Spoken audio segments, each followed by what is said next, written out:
সুব্রত ঠাকুরের নেতৃত্বে মতুয়াবাড়িতে গঠিত হলো নতুন সংগঠন। সংগঠনের প্রধান উপদেষ্টা শুভেন্দু অধিকারী, অসীম সরকার, স্বপন মজুমদার সহ আরো কয়েকজন বিজেপি বিধায়ক।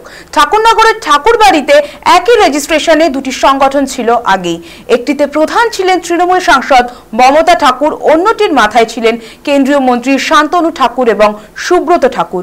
প্রতি বছর রাস উৎসবের দিনে সংগঠনের নতুন কমিটি তৈরি হয়। এবছর দেখা গেল মঙ্গলবার একই রেজিস্ট্রেশনে তৃতীয় অল ইন্ডিয়া মতুয়া মহাসংঘের কমিটি গঠন করলেন শান্তনু ঠাকুরের দাদা তথা গাইঘাটার বিজেপি বিধায়ক সুব্রত ঠাকুর। সেই সংগঠনের প্রধান সেবায়েত শান্তনু ঠাকুর ও সুব্রত ঠাকুরের বাবা মঞ্জুল কৃষ্ণ ঠাকুর এবং মা ছবিরানী ঠাকুর।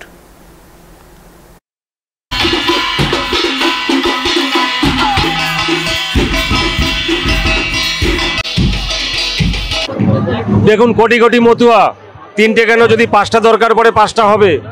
আজকে মতুয়াদের কাজ উদ্বাস্তু মানুষের জন্য, পিছিয়ে পড়া মানুষের জন্য, যারা খেটে খাওয়া মানুষের জন্য, সমাজের যারা ডাউন টোরেন পিপল রয়েছে তাদের উত্থানের জন্য মতুয়া মহাসংঘ কাজ করে আসছে 1932 সাল থেকে।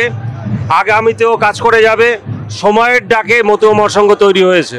যে মতুয়া মহাসংঘটা ছিল সেই মতুয়া মহাসংঘ ঠিকভাবে পরিচালনা হচ্ছিল না, তার জন্য আমাকে নতুন করে মতুয়া মহাসংঘ তৈরি করতে হলো। একই রেজিস্টার্ড নাম্বার এবং একই নাম। এই ঠাকুর বাড়িতে যারা আছি আমরা সকলে সংগঠন করা তাদের মানে ব্যক্তিগত অধিকার আছে, কেননা সংগঠন করতে পারে। আর সংগঠন করে নিজের অস্তিত্ব প্রমাণ করাতে হয় অ্যাকচুয়ালি, নাহলে কি করে নিজের অস্তিত্ব প্রমাণ হবে? অবশ্যই সংগঠন করার রাইট আছে। আমি এ নিয়ে কোনো নেগেটিভ মন্তব্য করব না। ভালো, যেটা হচ্ছে যে সংগঠন মানেই নেতৃত্ব দেওয়া। এখন কেউ যদি নেতৃত্ব দিয়ে মতুয়াদের কাছে নিয়ে তাদের সেবা, তাদের পরিচালনা করে, তাতে দোষ নেই তো কোনো। মতুয়ারা কোনোদিনই দ্বিধাবিভক্ত নয় সংগঠন নিয়ে।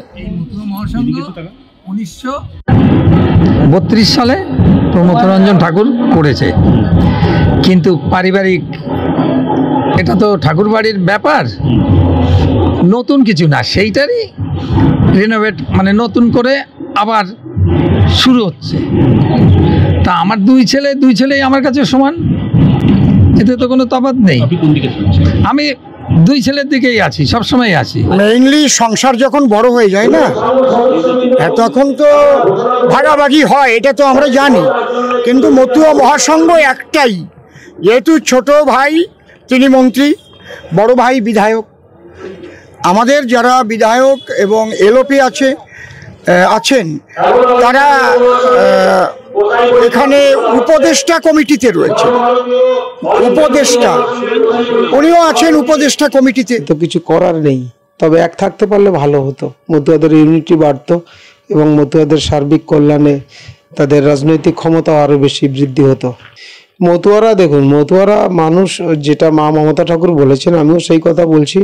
মানুষের জন্য যে সংগঠন কাজ করবে মতুয়ারা তাদের সঙ্গে থাকবে, এবং বড় মা বীণাপাণি ঠাকুরের আশীর্বাদ মা মমতা ঠাকুরের সঙ্গে রয়েছেন, এবং মা মমতা ঠাকুরের সংগঠন মানুষের স্বার্থে মানুষের জন্য কাজ করেন। আমাদের আশা মতুয়ারা আমাদের সঙ্গেই থাকবেন।